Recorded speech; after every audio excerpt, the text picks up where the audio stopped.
Et bonjour à tous les amis, c'est Morgan, on se retrouve pour une nouvelle vidéo, c'est le 1 défi une histoire numéro 1.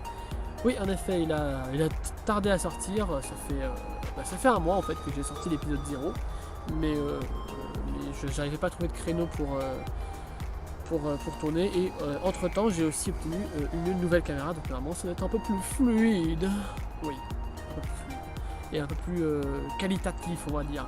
Normalement, si je me débrouille bien, la vidéo devrait être en 1080p. Parce que je filme actuellement avec un objectif 4K. Voilà, donc ça c'était pour mon setup. Donc comme je le disais, ceci est un défi une histoire numéro 1. Donc j'ai pris certains de vos mots imposés dans les commentaires de l'épisode 0. Et j'espère que l'histoire que j'en ai fait vous plaira. C'est la première fois que j'utilise ce setup. Dites-moi si ça va. Dites-moi si on m'entend, si ça vous dérange pas, voilà. Dites-moi si... Faites-moi des retours. Donnez-moi votre avis sur cette nouvelle qualité de caméra que j'ai acheté pour la modique somme de... C'était quoi le prix déjà? Je sais plus. Bref, c'est pas une vidéo top achat. Je suis là pour vous raconter l'histoire que j'ai écrite via vos mots imposés. Et nous allons commencer maintenant. La légende d'Elio. Le petit Elio, fils d'un pêcheur du petit village de Kokivir, se baladait souvent sur la plage pendant que son patanel œuvrait à sa principale tâche, au large. Il faisait toujours ça en attendant de pouvoir l'aider à démêler les filets et inventorier tout ce qu'il avait attrapé. Mais ce jour-là, il partit un peu plus loin qu'à l'accoutumée.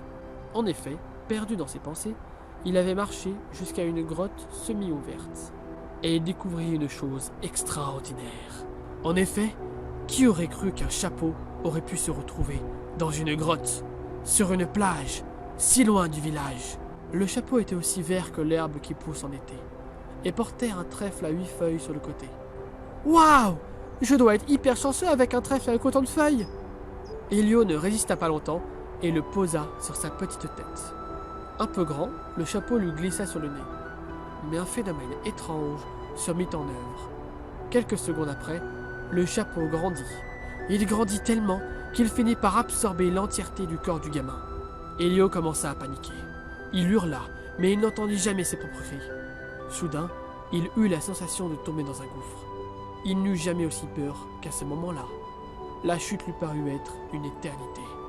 Quand enfin il atterrit sur un sol mou et poudreux, il poussa un soupir de soulagement et fut heureux de ne sentir aucune blessure. C'est ce moment que choisit le chapeau pour reprendre sa forme normale. Elio le prit aussitôt et le jeta aussi loin que possible. Il prit alors un moment pour inspecter les lieux. Il y avait toujours du sable sous ses pieds, mais la mer ne s'étendait plus seulement en face de lui, elle était maintenant tout autour de lui. Il était sur une île, avec pour seule compagnie un magnifique palmier et une barque amarrée à un petit ponton. Sur les premières poutres du ponton se trouvaient 2 êtres. À droite, un petit oiseau bleu, assez mignon en apparence. À gauche, un être de la taille d'un enfant, à peine plus petit qu'Elio, assis en tailleur, la tête baissée. Il avait des oreilles pointues et horizontales, ainsi qu'un teint verdâtre et des habits végétales. Pendant les quelques secondes qu'il fallut à Elio pour dévisager ce drôle de duo, le chapeau était revenu et s'était posé sur la tête du lutin. Car c'était en effet un lutin. Les pensées curieuses d'Elio furent interrompues quand il entendit le petit oiseau s'adresser à lui avec une voix grave et forte. « Bienvenue dans mon royaume, mon garçon. Bienvenue dans le mégacosme, l'endroit où tous les mondes et toutes les temporalités se rejoignent. Je suis Billy, le lutin du chaos. » Elio tomba sur ses fesses, tellement la puissance de la voix était puissante. Il tremblait de peur. Comment un oiseau pouvait parler? Comment cet oiseau pouvait parler avec une telle force dans sa voix? Est-ce que c'est vraiment le lutin qui lui parle? Par le biais de cet animal? Le mégacosme? Billy? Mais de quoi lui parlait-il? Il se passa bien 5 minutes de silence avant qu'Elio osa prononcer un « Comment ?» Tu te trouves à la fois dans l'endroit le plus éloigné de toute chose, mais aussi dans toutes les dimensions en même temps.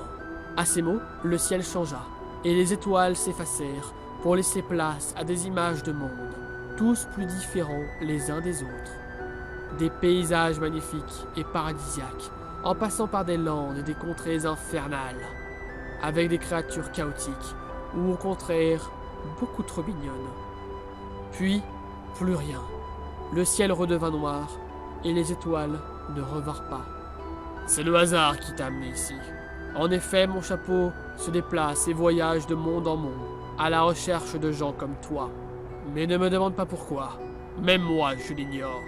Mais tu m'as l'air d'être un garçon honnête et sympathique. Je vais donc t'offrir la possibilité de partir. Cependant, avant, je vais te montrer 2 objets. Tu pourras en choisir un. Et tu repartiras avec celui de ton choix. À ces mots, une flûte en bois, toute blanche, apparut dans sa main droite. Et il sortit un objet invisible avec sa main gauche. À droite, tu obtiendras le pouvoir de protéger tes proches. À gauche, tu obtiendras la connaissance de tous les mondes que tu as pu apercevoir. Alors, que vas-tu choisir? Elio, qui décidément n'y comprit toujours rien, mit beaucoup de temps à choisir. On raconte même que ce choix aurait duré 100 ans. Je choisis la flûte! La sécurité de ses proches, ainsi que de lui-même, était tout ce qui lui importait à ce moment précis. À peine avait-il choisi que la flûte apparut dans sa main, et en une fraction de seconde, le chapeau retourna sur la tête d'Elio et il repartit pour un tour. Le couvre-chef absorba l'enfant et il retourna dans son monde. Mais pendant le voyage, il perdit connaissance. Il ne se réveilla que le lendemain matin, dans sa chambre. Sa mère avait allumé des bougies parfumées, une odeur qu'il adorait. « Elio, Elio, tu es réveillé mon cœur? Maman, qu'est-ce qui s'est passé? J'attendais le bateau de papa quand... » C'est à ce moment que le petit Elio se rendit compte qu'il avait perdu la mémoire. Machinalement, il pensa qu'on l'avait assommé sur la plage et qu'il s'était réveillé dans son lit. C'est ton père qui t'a retrouvé. Il t'a vu te diriger vers la grotte aux lumières. Tu te rappelles ce que tu es allé faire là-bas? Non, je me souviens plus trop, dit Elio en se relevant à moitié tout en sentant une étrange forme qui était glissée entre ses bras. Il palpa la chose qui se trouvait là et se rendit compte qu'il tenait une flûte toute blanche, recouverte de symboles étranges. Il souffla dedans et un air enchanteur s'en échappa. Sa maman fut charmée par cet instrument venu d'un autre monde. Il devint très vite connu sous le nom d'Elio, le joueur de flûte. Jour après jour, semaine après semaine, mois après mois, année après année, il apprit à s'en servir et lui découvrit des secrets inimaginables. Il garda cette flûte pendant des années, mais ne se souvint jamais de la dimension, ni du petit lutin du chaos dénommé Bélé.